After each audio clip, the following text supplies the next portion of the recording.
الحمد لله رب العالمين والصلاة والسلام على سيد الأنبياء والمرسلين محمد وعلى آله وصحبه أجمعين أما بعد وأعوذ بالله من الشيطان الرجيم بسم الله الرحمن الرحيم إنا نحن نزلنا الذكر وإنا له لحافظون وقال النبي صلى الله عليه وسلم خيركم من تعلم القرآن وعلمه أو كما قال عليه الصلاة والسلام صدق الله العظيم وصدق رسوله النبي الكريم. اسٹیج پر رونق افروز حضرات علماء کرام، بزرگان دین اور نوجوان بھائیوں،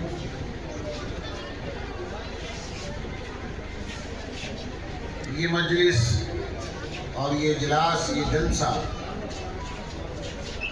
جس میں ہم سب جمع ہیں، نہایت ہی بابرکت جلسہ ہے. یہ کلام الہی کے حفظ کے تکمیل کی مناسبت سے منعقد کیا گیا ہے. آپ کے سامنے 6 بچے بیٹھے ہوئے ہیں کہ جنہوں نے پورا قرآن کریم اپنے سینوں میں محفوظ کرنے کی سعادت حاصل کی ہے. یہ سعادت کوئی معمولی سی چیز نہیں ہے، یہ بہت بڑی سعادت اور فضیلت کی چیز ہے. یہ قرآن کریم کا معجزہ ہے اور نبی اکرم صلی اللہ علیہ وسلم کا دنیا جب تک قائم ہے تب تک رہنے والا معجزہ ہے. دنیا کے کسی مذہب کی کوئی کتاب ہو، اس کتاب کو یہ امتیاز، یہ خصوصیت اور یہ صفت حاصل نہیں ہے کہ لوگ اسے اپنے سینوں میں محفوظ کر لیتے ہیں. چاہے آسمانی کتابیں ہوں، چاہے غیر آسمانی کتابیں ہوں. تورات بھی آسمانی کتاب ہے جسے یہودی مانتے ہیں، انجیل بھی آسمانی کتاب ہے جسے عیسائی اور کرسچن مانتے ہیں. لیکن کوئی یہودی اور کوئی عیسائی آپ کو اپنی مذہبی اور آسمانی کتاب کا حافظ نہیں ملے گا. الحمدللہ یہ قرآن کریم اور ہمارے مذہب کی کتاب کی خاصیت ہے کہ ایک نہیں لاکھوں کروڑوں کی تعداد میں پوری دنیا کے اندر حافظ ملیں گے. اللہ تبارک و تعالیٰ نے جب یہ قرآن کریم نازل کیا تو اسی قرآن کریم میں یہ وعدہ کیا کہ اِنَّا نَحْنُ نَزَّلْنَا الذِّكْرَ وَإِنَّا لَهُ لَحَافِظُونَ. ہم ہی نے یہ قرآن کریم نازل کیا ہے اور ہم ہی اس کی حفاظت کریں گے. اللہ نے اس کی حفاظت کا وعدہ کیا تو یہ یقینی ہے اور گارنٹی کی بات ہے کہ قیامت تک اس قرآن کریم کے زیر زبر میں فرق آنے والا نہیں ہے، بلکہ یہ قرآن کریم قیامت منعقد ہونے کے بعد اور قیامت کے برپا ہونے کے بعد بھی اسی شکل میں، اپنی اسی شکل میں محفوظ رہے گا. آپ نے علماء کرام سے سنا ہوگا،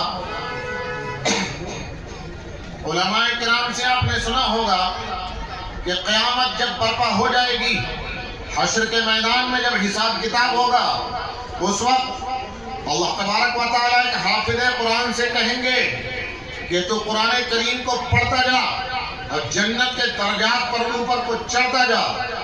جہاں تیرا قرآن کریم مکمل ہو جائے وہی جنت میں تیرا ٹھکانہ ہے.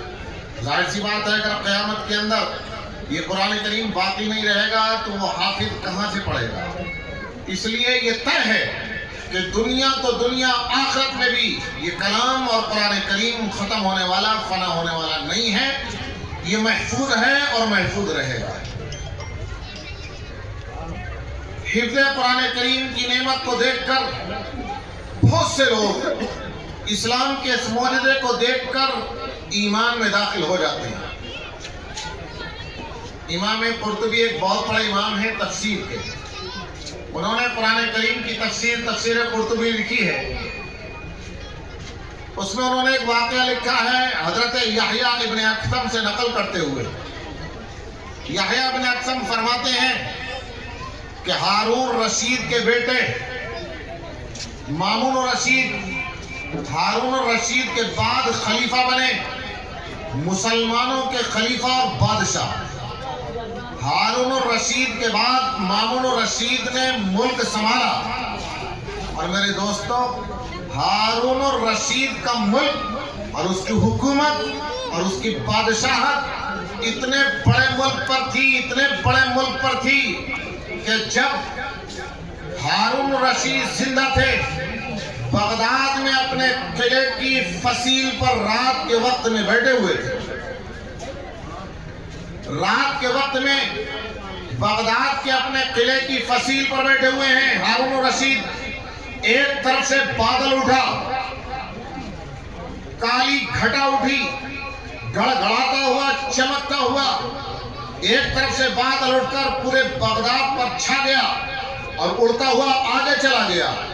ہارون الرشید اس فصیل پر بیٹھ کر کے بادل کی چمک گرج کو سنتے رہے، دیکھتے رہے. بادل بہت آگے نکل گیا، گڑگڑاہٹ کی اور کڑک کی آواز آنا بند ہو گئی، چمک دکھائی دے رہی تھی، دور نکل گیا. بارش نہیں ہوئی بغداد کے اندر. تو ہارون رشید نے اس بادل کی طرف دیکھتے ہوئے کہا تھا کہ اے بادل، تو جہاں چاہے جا کر کے برس، جہاں تیرا جی چاہے جا کر کے اپنا پانی گرانا اور بارش کرنا، لیکن یاد رکھنا جہاں کہیں تو برسے گا اور تیرے پانی سے جو پیداوار ہوگی اس کا 10واں حصہ تو یہی میرے پاس دارالحکومت میں آنا ہے. اتنی بڑی حکومت تھی کہ دنیا کے کسی کونے میں جا کر کے برس جانا، لیکن تیرا خراج اور تیرا جزیہ یہی میرے پاس آ کر کے رہے گا. اسی ہارون رشید کے بیٹے مامون الرشید، چھوٹا سا واقعہ ہے، بہت زیادہ لمبی تقریر میں نہیں کروں گا، جلدی انشاءاللہ اپنا بیان میں ختم کر دوں گا. مامون الرشید اپنے دربار میں بیٹھے ہوئے ہیں. ایک یہودی مامون الرشید کے پاس آیا اور گفتگو کرنے لگا. بڑا چرب زبان، بڑا ذہین اور بڑا کا عقل مند آدمی تھا. مامون الرشید نے اس سے کہا کہ تم ایمان قبول کر لو، اسلام میں داخل ہو جاؤ. اس یہودی نے کہا کہ میں اسلام میں کبھی بھی داخل نہیں ہو سکتا اور اپنے مذہب کو، یہودیت کو میں کبھی نہیں چھوڑ سکتا. مامون الرشید سمجھاتے رہے لیکن اس یہودی نے نہیں مانا. مامون الرشید نے کہہ دیا کہ کوئی زبردستی نہیں ہے، آپ اسلام قبول کرنا چاہتے ہیں کر لیجئے، نہیں کرنا چاہتے کوئی بات نہیں. وہ یہودی تھوڑی دیر بیٹھ کے چلا گیا.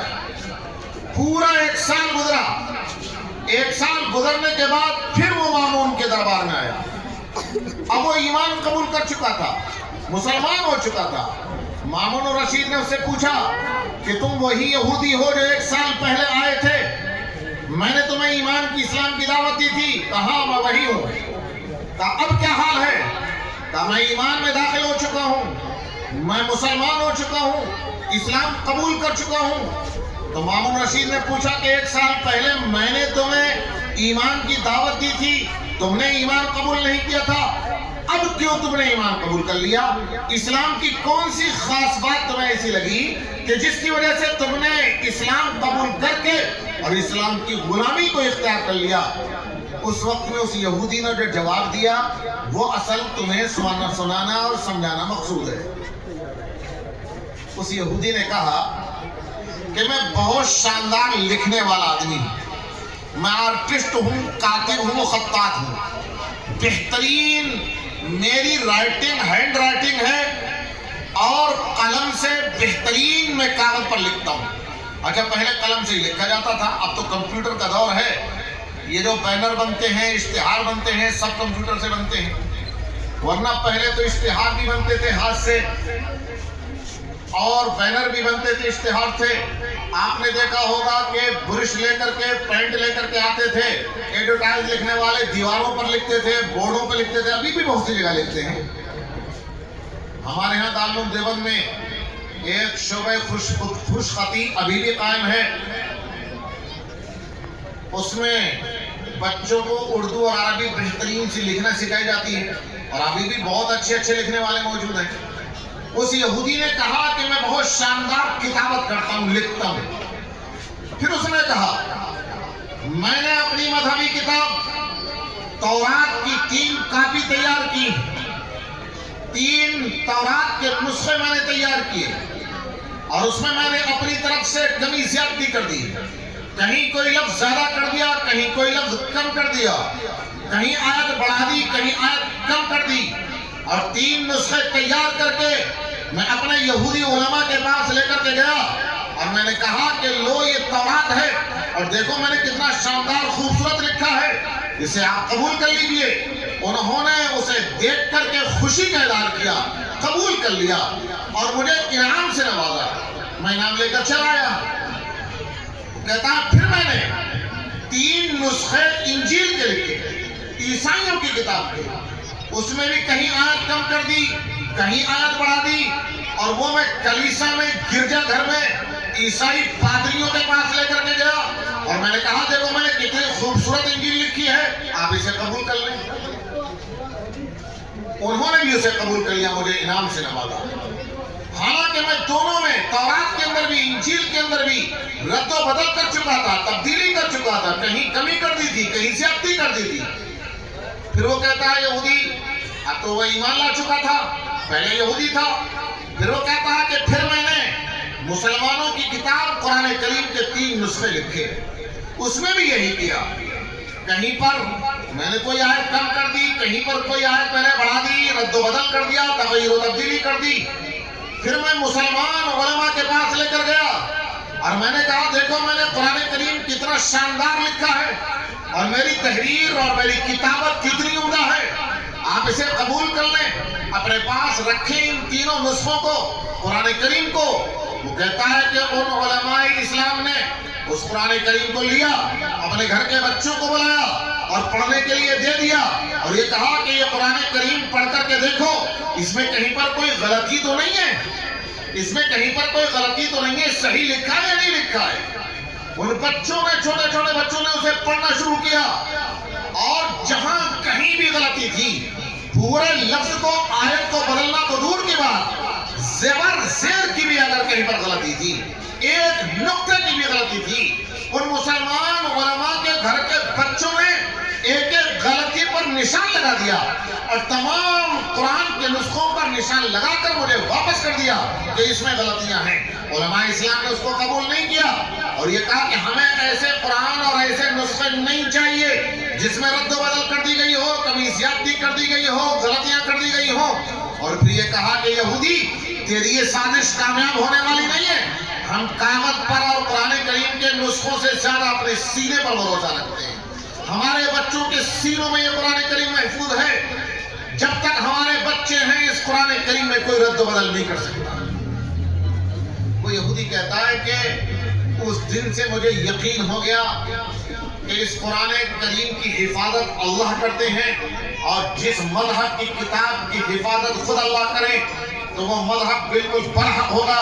इस वाक़े के बाद से मैंने ईमान कबूल कर लिया। हमारे हिंदुस्तान में पानीपत का वाक़या है, मैं थोड़ी सी एक तफसील आपको ही बता दूं। 1857 में जब हिंदुस्तान में मुसलमानों ने अंग्रेजों के खिलाफ जिहाद किया और अंग्रेजों के खिलाफ लड़ाई की, लड़ाई के बाद अंग्रेजों ने कमेटी बनाई कि तहकीक करके, तफ्तीश करके रिपोर्ट दें कि हमारे खिलाफ हिंदुस्तान की पब्लिक क्यों खड़ी हुई और हमसे लड़ने का इरादा इन्होंने क्यों किया और हमारे खिलाफ जिहाद क्यों किया। सीआईडी की एक कमेटी बना दी गई। सीआईडी ने मालूमात करके, तहकीक को तफ्तीश करके रिपोर्ट दी और उसमें 2 बातें कही। उन्होंने कहा जब तक हिंदुस्तान में उलमा मौजूद हैं और आवाम का वास्ता उलमा से है और आवाम उलमा से जुड़े हुए हैं, तब तक वो अंग्रेजों को कबूल नहीं कर सकते हिंदुस्तान के अवाम।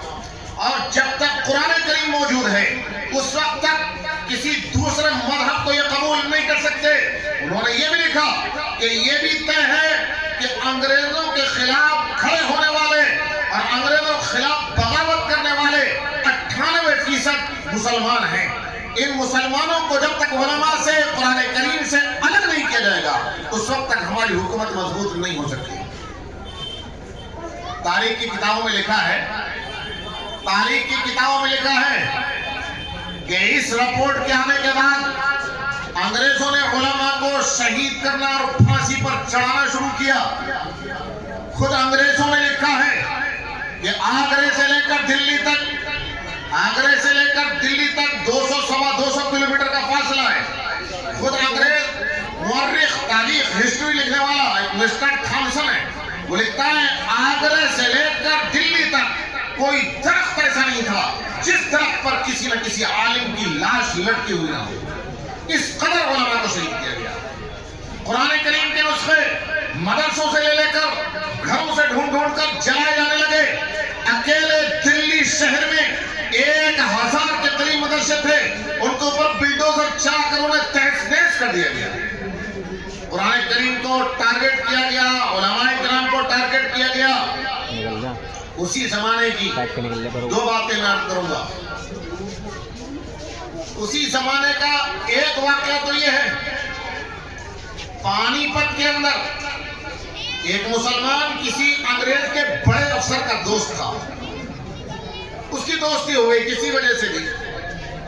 ہمارے ہاں بھی غیر مسلموں کے ساتھ اٹھنا بیٹھنا ہوتا ہے، دوستی ہوتی ہے، تعلقات ہوتے ہیں، کوئی کھیت کا پڑوسی ہوتا ہے، کوئی محلے کا پڑوسی ہوتا ہے۔ ایک انگریز افسر کے ساتھ دوستی تھی پانی پت کے ایک مسلمان کی۔ پانی پت کے اس مسلمان کو پتا چلا کہ میرا انگریز افسر جو دوست ہے وہ پنجاب کے دورے پر دلی سے جا رہا ہے۔ اس نے خط لکھ دیا کہ آپ پنجاب جاتے ہوئے پانی پت سے گزریں گے، آپ میرے گھر پر رک کر کے کھانا کھا لیں۔ اس نے جواب لکھ دیا ٹھیک ہے میں کھانا کھاؤں گا۔ آ گیا وہ انگریز افسر پانی پت کے اس مسلمان کے گھر میں۔ اس مسلمان نے اپنے گھر کے بچوں کو بلایا اور کہا بیٹا قرآن کریم سناؤ۔ ایک بچے نے قرآن کریم پڑھنا شروع کیا، دوسرے نے شروع کیا، تیسرے نے شروع کیا۔ گھر کے جتنے بچے تھے قرآن کریم پڑھ رہے ہیں زبانی۔ ایک غلطی کرتا ہے دوسرا صحیح بتاتا ہے، دوسرا غلطی کرتا ہے تیسرا لقمہ دیتا ہے۔ جیسے تراویح میں غلطی ہوتی ہے تو حافظ پیچھے کھڑے ہو کر بتا دیتے ہیں۔ وہ بتانے لگے اور قرآن کریم وہ پڑھنے لگے، کئی پارے پڑھ دیے۔ انگریز افسر حیران کی ماجرا کیا ہے، یہ ہو کیا رہا ہے، یہ چھوٹے چھوٹے بچے کیا کر رہے ہیں؟ اس نے اپنے دوست سے پوچھا کہ کیا معاملہ ہے؟ تو اس نے ان بچوں سے کہا کہ تم جاؤ، اب ہٹ جاؤ یہاں سے۔ اس کے بعد اپنے دوست کو سمجھایا اس مسلمان نے کہ تم قرآن کریم کے نسخوں کو، کاغذ کو اور کتابوں کو مکانات سے مدرسوں سے لے کر جلا سکتے ہو، اس نسل کو اور ان بچوں کو تم نہیں مٹا سکتے۔ جب تک مسلمان دنیا میں موجود ہیں اور مسلمان بچے موجود ہیں اس وقت تک قرآن کریم مٹنے والا نہیں ہے۔ ہم نے اسے اپنے سینوں میں محفوظ رکھا ہوا ہے۔ کتابوں میں لکھا ہے اس افسر نے اپنے بڑوں کے سامنے یہ واقعہ پیش کیا اور رپورٹ پیش کی کہ ہمارے بس کی بات نہیں ہے قرآن کریم کو مٹانا۔ تب انہوں نے قرآن کریم کے نسخوں کو جلانا بند کیا۔ ایک بات اور عرض کروں گا اس کے بعد میں اپنی بات ختم کر دوں گا۔ اسی دوران جب انگریزی CID نے یہ رپورٹ دی تھی کہ جب تک علماء موجود ہیں، جب تک قرآن موجود ہے، ہم ہندوستان پر چین سے حکومت نہیں کر سکتے، اس وقت انگریزوں نے انگریزی تعلیم کی پالیسی ہندوستان کے اندر نافذ کی اور اس کے لیے انگلینڈ سے، برطانیہ سے، برٹش سے انگریزی تعلیم کے بہت بڑے ماہر کو آپ گوگل کر سکتے ہیں، تلاش کر سکتے ہیں، دیکھ سکتے ہیں، اس کا نام تھا لارڈ میکالے۔ لارڈ میکالے کو جو انگریزی تعلیم کا بڑا ماہر تھا اس کو بلایا، وہ برٹش سے، برطانیہ سے، انگلینڈ سے سفر کر کے آیا۔ اس وقت انگریزوں کا تعلق حکومت کلکتہ تھا۔ کلکتے میں اترا اور کلکتے میں اس نے پڑاؤ ڈالا اور ہندوستان میں انگریزی تعلیم کیسے نافذ کی جائے اور گھروں کے اندر انگریزی تعلیم کو کیسے داخل کیا جائے اس نے پالیسی بنائی اور پالیسی بنا کر کے پوری اسکیم بنا کر اس نے انگریز کی کونسل میں پیش کیا کلکتے کے اندر۔ میری معلومات کے مطابق اس وقت انگریزی کونسل کے اندر 50 ممبر تھے، 50 ممبروں میں سے 49 نے اس کے حق میں ووٹ دے دیا، ایک نے کچھ پسو پیش کی تو کچھ رد و بدل کر کے وہ بھی متفق ہو گیا، اور 50 ممبران نے بالاتفاق اس پالیسی کو قبول کر لیا، اور قبول کرنے کے بعد اسے نافذ کرنے کے لیے بجٹ اور پیسہ بھی منظور کر دیا گیا۔ اس وقت لارڈ میکالے نے کلکتے کے اندر کھڑے ہو کر یہ کہا تھا، میں جو انگریزی تعلیم کا نظام لایا ہوں یہ ہندوستان کے اندر نافذ ہو گیا تو یہ طے ہے کہ ہندوستان کے اندر پیدا ہونے والا بچہ پیدائشی اعتبار سے ہندوستان کا ہوگا، بھارت کا ہوگا، لیکن اس کا دل و دماغ انگریز بن جائے گا اس تعلیم کو حاصل کر کے۔ وہ سوچے گا تو انگریزوں کی طرح سوچے گا، وہ غور کرے گا انگریزوں کی طرح غور کرے گا۔ ہم اس کا دل و دماغ انگریزوں کی طرح بنا دیں گے، اس کے اوپر حاوی ہوگی انگریزی تہذیب، انگریزی کلچر، انگریزی ثقافت، اور وہ اپنی ہندوستانی ثقافت کو، کلچر کو بھول جائے گا۔ یہ لارڈ میکالے نے کہا تھا، اور مشنریاں بلائی گئی، پادری بلائے گئے، پورے ہندوستان کے اندر وہ عیسائیت کی تبلیغ کرتے پھرتے تھے۔ اس وقت ہمارے علماء دیوبند میں اکٹھے ہوئے، دلی کے اندر مشورہ ہوا، اور اس وقت یہ طے کیا گیا کہ اب حکومت جو تعلیم کی پالیسی لا رہی ہے انگریزی تعلیم کی، اس سے اسلامی تعلیم کا دروازہ بند ہو جائے گا، اور اب قرآن و حدیث نہیں پڑھایا جائے گا۔ مغلیہ حکومت کی طرف سے تو قرآن و حدیث کے پڑھانے کا انتظام تھا، حکومت اوقاف کی زمینوں سے خرچے دیتی تھی۔ اب ہندوستان میں اسلام کی حفاظت کا طریقہ کیا ہو؟ اس وقت مشورہ کرنے کے بعد دیوبند کے اندر ہمارے دارالعلوم دیوبند نام کا ادارہ قائم کیا گیا، جو سب آپ لوگ جانتے ہیں، اور یہ طے ہوا کہ انگریزوں سے ایک پیسہ نہ لیا جائے، حکومت سے کوئی پیسہ نہ لیا جائے، مسلمانوں سے ایک ایک پیسے کا چندہ کر کے، اکٹھا کر کے، مسلمانوں کے چندے پر مدار رکھ کر کے مدارس کو قائم کیا جائے، اور اس میں بچوں کو پڑھایا جائے، قرآن کریم کو حفظ کرایا جائے، حدیث پڑھائی جائے، مسائل پڑھائے جائیں۔ اس وقت سے مدارس کا جال ہندوستان میں بچھا دیا گیا، اور آج پورے ہندوستان میں جتنے مدارس پھیلے ہوئے ہیں، دیوبند میں ایک درخت لگایا گیا، اس کے پھل پورے ہندوستان میں پھیل گئے، اور جہاں وہ پھل پہنچا اس پھل سے لوگوں نے مزہ لیا، اور اس کی گٹھلی وہیں پر زمین میں گڑ گئی، اور وہاں بھی ایک درخت تیار ہو گیا۔ اسی میں کا ایک درخت آپ کا یہ مدرسہ ہے، اور اس کے پھل، اس درخت میں پھل دینا شروع کر دیے بہت دن پہلے سے۔ اسی درخت کے 6 پھل یہ آپ کے سامنے بیٹھے ہوئے، اب آپ سے ان سے استفادہ کرنا یہ آپ کا کام ہے۔ پورے ہندوستان کے اندر علماء نے مدرسوں سے حافظ پھیلا دیے، علماء پھیلا دیے، محدثین پھیلا دیے، مفسرین پھیلا دیے۔ لارڈ میکالے جو خواب لے کر کے آیا تھا، اس کا خواب دفن ہو کر کے رہ گیا۔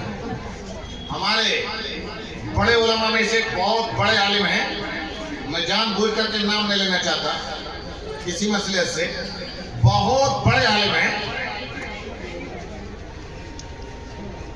انہوں نے انگلینڈ کا، برطانیہ کا دورہ کیا، اور اس وقت آپ کو معلوم ہونا چاہیے کہ صرف ہندوستان میں ہی مدرسے نہیں ہیں، دیوبند کے پڑھے ہوئے لوگوں نے ہر ملک میں مدرسے قائم کر دیے۔ انگلینڈ سے، برطانیہ سے آ کر انگریزوں نے ہندوستان پر حکومت کی تھی۔ انگلینڈ کے اندر ایک دو نہیں، سینکڑوں مدرسے قائم ہیں، 10 مدرسے تو بڑے بڑے ہیں، جیسے دارالعلوم دیوبند ہے۔ اسی نہج پر انگلینڈ میں لندن کے قریب ایک شہر ہے ڈیوزبری کے اندر دارالعلوم بری کے نام سے ادارہ ہے، 800 بچے اس میں مدرسے میں رہ کر کے پڑھتے ہیں، اور مکمل عالم بنایا جاتا ہے۔ ان مدرسوں کا ہمارے بڑے عالم نے دورہ کیا، اور ان مدرسوں کا دورہ کرنے کے بعد ایک ایک مدرسے میں 800 بچوں کو عالم بنتے ہوئے دیکھ کر بڑے دیوانگی کے عالم میں انہوں نے ایک بات کہی، اور انہوں نے یہ کہا کہ اگر لندن کے کسی چوراہے پر مجھے لارڈ میکالے کا مجسمہ کھڑا ہوا مل گیا تو اس کی پیشانی پہ میں لکھ دوں گا کہ لارڈ میکالے تو اسلام کو اور ایمان کو ہندوستان سے ختم کرنے کے لیے گیا تھا۔ ہمارے علماء نے ہندوستان میں ہی ایمان اور اسلام کی حفاظت نہیں کی، تیرے لندن میں آ کر، تیرے پیٹ کے اندر آ کر کے ایمان کے قلعے قائم کر دیے۔ मैं उसकी पेशानी पे लिख दूंगा। हमारे उलमा के कारनामे हैं कि उन्होंने ईमान और इस्लाम की हिफाजत की। आज अगर ईमान और इस्लाम हमारा महफूज है तो इन मदरसों की खातिर है। इन मदरसों की कदर कीमत को आप नहीं जानते। आप इन मदरसों में पढ़ने पढ़ाने वाले उलमाए किराम को कमतर समझते हैं। इन्होंने आपकी ईमान की हिफाजत की होगी। एक हदीस आपने सुनी होगी, हमारे दारुल देवबंद के मोहतमिम साहब अपने बयानात में इस हदीस को बार बार सुनाया करते हैं। एक हदीस सुनी होगी, बारहा सुनी होगी।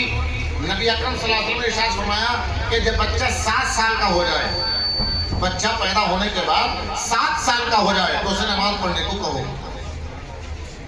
हमारे हजरत मोहतमिम साहब बयान फरमाया करते हैं कि 7 साल का बच्चा अगर हो गया और आपने उससे नमाज पढ़ने को कहा कि बेटा तुम 7 साल के हो गए, नमाज पढ़ो, और आपने उसे नमाज याद नहीं कराई, नमाज में पढ़ी जाने वाली सूरतें याद नहीं कराई, नमाज का तरीका नहीं बतलाया, वुजू करने का तरीका नहीं बतलाया, नमाज में कितने फर्ज हैं, कितनी सुन्नतें हैं आपने नहीं सिखाया, और 7 साल का होने के बाद आप उससे कहेंगे कि नमाज पढ़ो, वो अपनी मासूम सी जबान से आपके जुर्म को बयान कर देगा। वो कहेगा कि अब्बू मुझे नमाज तो याद नहीं है, मैं नमाज का तो तरीका नहीं जानता, नमाज के फराद और सुन्नतों को नहीं जानता, तो मैं कैसे नमाज पढ़ूंगा। बज़ाहिर वो अपनी मजबूरी बयान कर रहा है और देखने में ऐसा लग रहा है कि वो अपनी मजबूरी को बयान कर रहा है, मुझे नमाज याद नहीं है, मैं नमाज का तरीका नहीं जानता हूं, मैं कैसे पढ़ूं।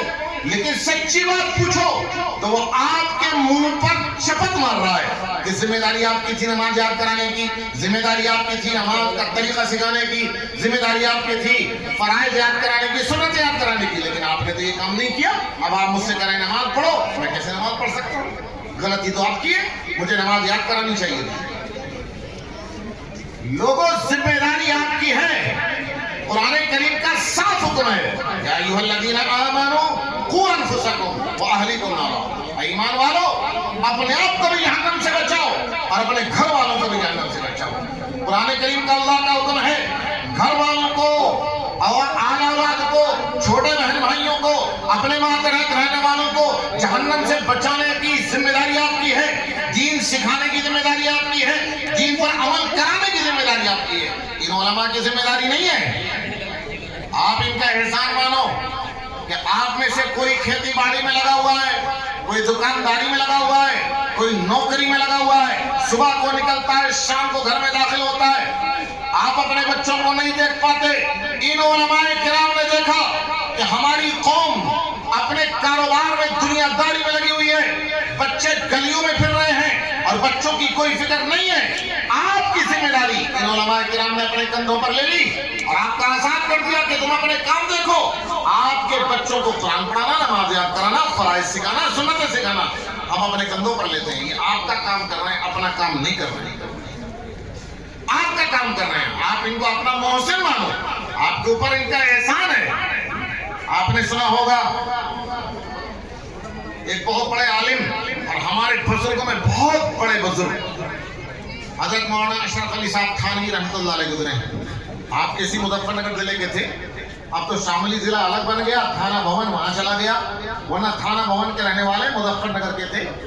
हजरत मौलाना अशरफ अली साहब थानवी रहमतुल्लाह अलैह, उनके खुतबात में लिखा हुआ है, उलमा से पूछिएगा, उनके खुतबात में लिखा हुआ है, एक मर्तबा मेरठ शहर के अंदर वो बयान फरमा रहे थे, मेरठ शहर, और मेरठ शहर में बयान करते करते उन्हें जलाल आ गया, और जलाली आलिम भी थे, उन्हें जलाल आ गया था, और जलाल की हालत में लोगों से कहा कि लोगों, ये उलमाए किराम मस्जिदों में, मदरसों में अपने पेट के लिए नहीं बैठे हैं, अपने पेट का इंतजाम करने नहीं बैठे हैं। ये उलमाए किराम मस्जिदों में, मदरसों में, तुम्हारे जिस्म में ताकत है, तुम्हारी रगों में खून है, इनके जिस्म में भी ताकत है, इनकी रगों में भी खून है, आपके 4 हाथ पैर हैं, इनके भी 4 हाथ पैर हैं।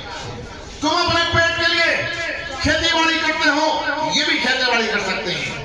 अगर ये मस्जिदों से निकल गए, मदरसों से निकल गए, ये अपने पेट का इंतजाम कर लेंगे, और ये बिल्कुल तय बात है। ये उलमाए किराम मदरसों से निकल जाए, मस्जिदों से निकल जाए तो पेट का इंतजाम कर लेंगे, कुछ नहीं तो बैटरी वाला रिक्शा लेकर निकल जाएंगे, सुबह से शाम तक सवारियों को ढोकर में घुसेंगे शाम को?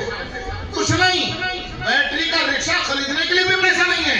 कहीं कहीं मकान में जा करके मकान बनना है, ईंटें पकड़ा देंगे, मसाला पकड़ा देंगे, सीमेंट पकड़ा देंगे, 550-600 रुपए शाम को लेकर घर में घुसेंगे। आजकल गन्ने की कटाई और छुड़ाई बहुत चल रही है। किसी भी गन्ने के खेत में जाकर के गन्ना छीलने का काम कर लेंगे। 6 घंटे काम करके 500 रुपए 700 रुपए कमा करके शाम को घुसेंगे। ताकत इनके जिस्म में भी जैसे तुम्हारे जिस्म में है। लेकिन सोचो कि मस्जिदों से अगर ये निकल गए, मदरसों से निकल गए और किसी ने दुकान पकड़ ली, किसी ने खेत पकड़ लिया, किसी ने रिक्शा पकड़ लिया, तो इनके पेट का इंतजाम तो हो जाएगा। लेकिन लोगों तुम सोचो तुम्हारी नई नस्लों के ईमान का और इस्लाम का क्या बनेगा? तुम्हारी नई नस्लें क्या करेंगी? तुम्हारे बच्चे क्या करेंगे? अपने बच्चों की फिक्र करो। इसलिए इन उलमाए किराम को अपना मोहसिन मानो। इन उलमाए किराम की तनख्वाहें कितनी होती हैं? एक मकान की तामीर में मजदूरी करने वाले मजदूर से भी कम तनख्वाह होती है इनकी। लेकिन सिर्फ अल्लाह के यहाँ इनको बदला मिलेगा, अल्लाह के नस्ला मिलेगा, अल्लाह को राजी करने के लिए, अल्लाह के अहकाम पर अमल करने के लिए। ये मस्जिदों में बैठे हुए हैं, किसी की 10,000 तनख्वाह होती है, किसी की 8,000 तनख्वाह होती है, किसी की 9,000 तनख्वाह होती है, किसी की 12,000 तनख्वाह होती है। मैं मान लूं कि 12,000 है तो 400 रुपए दिन पड़ता है। एक मजदूर भी 550 रुपए कम से कम लेता है। और फिर आप इन पर एहसान जताते हैं कि हमने इतना चंदा दिया, इतना चंदा दिया। ये तो आखिरत में पता चलेगा कि चंदा अपने लिए दिया था, अपनी जिम्मेदारी अदा की थी, या इनकी जिम्मेदारी थी, इनके लिए दिया था। इनके ऊपर कोई एहसान नहीं है। भाई मेरे, मदरसों की अहमियत को समझो और इन उलमाए किराम की अहमियत को समझो। अगर आपको अपनी नस्लें बचाना है और अपनी नस्लों को मोमिन रखना है और अपनी नस्लों के ईमान और इस्लाम की हिफाजत करनी है, इन मदरसों से चिपक जाओ, इन उलमाए किराम को सीने से लगा लो, तुम्हारी नस्लें महफूज रहेंगी। और कैसे महफूज रहेंगी? बात कुछ लंबी पड़ गई, इतनी लंबी तकरीर करने का इरादा नहीं था। मैं थोड़ी तकरीर करने के लिए बैठा था, नमाज भी होनी है। मैं इंशाल्लाह 5 मिनट से ज़्यादा अब नहीं लूँगा। देखो, लेकिन एक बात है, देखो याद रखियो, अगर मेरी तकरीर लंबी पड़ गई है तो मैं कसम खा कह सकता हूँ गलती मेरी नहीं है, गलती आपकी है। मेरी गलती बिल्कुल नहीं है। वो मौलवी क्या जो अपनी गलती मान ले, मौलवी अपनी गलती मान ले 50 दलीलें पेश करेगा, लेकिन आज सच्ची बात है कि गलती वाकई मेरी नहीं है। बगैर दलील के ही आप मान जाएंगे कि गलती मेरी नहीं, गलती आपकी है। मैंने अभी एक नाम लिया था, हज़रत मौलाना अशरफ अली साहब थानवी रहमतुल्लाह अलैह का। उन्होंने अपनी एक किताब में लिखा है, हज़रत मौलाना अशरफ अली साहब थानवी रहमतुल्लाह अलैह ने, कि सुनने वाले दिल में जैसा जज्बा लेकर और जैसी तड़प लेकर और जैसी तलब लेकर, जैसी तड़प और जैसी तलब और जैसा जज्बा लेकर बैठते हैं, अल्लाह ताला बयान करने वाले के दिल में वैसी बात डाल देता है। तो तुम इतना जज्बा लेकर बैठे क्यों कि मेरी बात लंबी हो गई और मेरे दिल में बात अल्लाह ताला डालते चले जा रहे हैं? ना तुम इतना अच्छा जज्बा लेकर बैठते ना मेरी बात लंबी होती। जज्बा तो तुम लेके बैठे, तो गलती तो तुम्हारी है, मेरी तो है नहीं। लेकिन मैं तो यही दुआ करूंगा कि अल्लाह ताला आपके इस जज्बे को कबूल कर ले। और मुझे दिली खुशी इस बात की हो रही है, मैं यहाँ से वहाँ तक देख रहा हूँ, बुढ़े बाढ़े तो कम ही है, जवान तबका ज़्यादा है। अल्लाह इनकी जवानी को कबूल कर ले। ऐसा बहुत कम होता है, वरना हम लोगों को तो बुढ़े ही याद आते हैं। ये जो जवान तबका है ना, ये जवान तबका आता है क्रिकेट के मैदान में, और ये हिस्से में आता है डीजे के, और ये हिस्से में आता है शराब के अड्डों में, और ये नौजवान तबका हिस्से में आता है जुआ और सट्टे के अड्डों में। ये हमारे हिस्से में नहीं आता, लेकिन आज हमारे हिस्से में आ गया तो हम क्यों छोड़ेंगे। खैर, मैं जो बात आपसे याद कर रहा था, आखिरी बात, मैं पूरे दिन तकरीर करता रहूं और अपनी बात पर अगर अमल न करूं तो बात बनने वाली नहीं। अमल है असल है। आप पूरे दिन सुनते रहें और अमल न करें तब भी बात बनने वाली नहीं। सहाबा किराम में और हम में फर्क यही है, हम दीन की हजारों बातें जानते हैं, अमल नहीं करते। सहाबा किराम के दिल में कान में एक बात पड़ जाती थी, उसे जिंदगी में उतार लेते थे, कभी जिंदगी से बाहर नहीं निकालते थे। जिंदगी भर कब्र में जाते जाते भी अमल करते थे। बस फर्क यही है कि हमारे अंदर अमल नहीं, उनके अंदर अमल है। जब वो अमल करते थे तो पूरी दुनिया में उनकी इज्जत थी। वो अफ्रीका के जंगल में पहुंच जाते और जंगल के जानवरों से कहते तुम खाली कर दो जंगल, आज हम ठहरेंगे। जंगल के जानवर अपने बच्चों को लेकर जंगल खाली कर दिया करते थे। उनकी हुकूमत जानवरों पर चलती। आज तो हमको ही जानवर समझ लिया गया है और जानवरों की तरह हमें काट कर फेंक दिया जाता है। मैंने कहा 5 मिनट सिर्फ लूंगा। एक सहाबी है अमर इब्न अबी सलमा, छोटे से बच्चे थे, नबी अकरम सल्लल्लाहु अलैहि वसल्लम के सौतेले बेटे हैं। हज़रत उम्मे सलमा रज़ियल्लाहु तआला अन्हा नबी अकरम सल्लल्लाहु अलैहि वसल्लम की बीवी हैं। उनके पहले शौहर ग़ज़वा उहद में शहीद हो गए थे। ग़ज़वा उहद में शहीद होने के बाद उम्मे सलमा नबी अकरम सल्लल्लाहु अलैहि वसल्लम के निकाह में आई इद्दत गुज़रने के बाद। पहले शौहर से 4 बच्चे थे, सबसे छोटे हैं अमर इब्न अबी सलमा। जब उनके वालिद की शहादत हुई, वालिद का इंतकाल हुआ तो उनकी उम्र थी 5 साल। नबी अकरम सल्लल्लाहु अलैहि वसल्लम यहाँ आ गए। नबी अकरम सल्लल्लाहु अलैहि वसल्लम एक दिन उन्हें अपने साथ खाना खिला रहे थे प्लेट में। साथ खाना खिलाते थे, अलग नहीं दे दिया करते थे कि सौतेला बेटा टुकड़ा पका दो अलग या ना भी दो। साथ बिठाकर खाना खिलाते थे एक प्लेट में। एक मरतबा खाना खा रहे थे तो बच्चे थे, कभी इधर से लुकमा लगाते, कभी उधर से, कभी इधर से, पूरे प्लेट में हाथ घुमाए फिर रहे। नबी अकरम सल्लल्लाहु अलैहि वसल्लम ने उन्हें नसीहत की और कहा या बुनैया, ए बेटे, या बुनैया बड़ा प्यार का लफ्ज़ है अरबी में। ये कहा मेरे प्यारे बेटे, कुल बिस्मिल्लाह, अल्लाह का नाम लेकर बिस्मिल्लाह पढ़ के खाओ। एक नसीहत, जब भी खाना खाओ बिस्मिल्लाह पढ़ के। तो फरमाया कुल भी अमीन है, दाएं हाथ से खाना, कभी उल्टे हाथ से मत खाना। तीसरी नसीहत की कुल मिम्मा यलीक, उस जानिब से खाना खाओ जो तुम्हारी जानिब है, दूसरे की जानिब से लुक़मा मत लगाओ। प्लेट में अपने किनारे से लुक़मा उठाओ। कब नसीहत की? जब 5 साल की उम्र थी, 84 साल की कुल उम्र हुई है, सन 82 में इंतकाल हुआ है। इंतकाल से कुछ पहले जब बूढ़े हो गए और जब यकीन हो गया कि अब मैं ज़्यादा जिंदा नहीं रहूंगा और मैं चला जाऊंगा, तो लोगों को इबरत हासिल करने के लिए सुनाया ये वाकया। कहा मैं 5-6 साल का था तो नबी अकरम सल्लल्लाहु अलैहि वसल्लम ने मुझे ये नसीहत की थी। फिर फरमाते हैं कि जिस दिन नबी ने मुझे ये नसीहत की थी, उस दिन से आज तक 75-76 साल से ज्यादा जमाना गुजर गया, पूरी उम्र गुजर गई। उस दिन से आज तक किसी दिन भी अल्लाह ने 1 टाइम खाना खिलाया या 2 टाइम खाना खिलाया या 3 टाइम खाना खिलाया, पूरी जिंदगी में कभी भी मैंने खाना खाया तो पूरी जिंदगी में कभी भी 3 सुन्नतों में से एक सुन्नत भी मैंने कभी नहीं छोड़ी। हमेशा बिस्मिल्लाह पढ़कर खाना खाया है, हमेशा दाएं हाथ से खाना खाया और हमेशा अपनी जानिब से खाना खाया है। भाई मेरे 75-80 साल की उम्र कम नहीं होती, इस पूरी साल में एक सुन्नत भी नहीं छोड़ी। अब आप सोचो कि जिस सहाबी ने सुन्नत कभी नहीं छोड़ी, वो वाजिब कैसे छोड़ देगा और वो फर्द कैसे छोड़ देगा? ये सहाबा इकराम का जज्बा था अमल करने का और हमारे अंदर अमल का जज्बा नहीं है। भाई मेरे, इसलिए आखिरी बात यही है कि जो कुछ उलमा इकराम से सुनते हैं या सुना है, मुझसे पहले या जो मुझसे सुना है, आज़म करके उठें कि जो सुना है उस पर अमल करेंगे ना इंशाअल्लाह। मेरे लिए भी दुआ करें, अल्लाह तबारक व तआला मुझे भी अमल करने की तौफीक अता फरमाए। व आखिर दावाना अल्हम्दुलिल्लाहि रब्बिल आलमीन।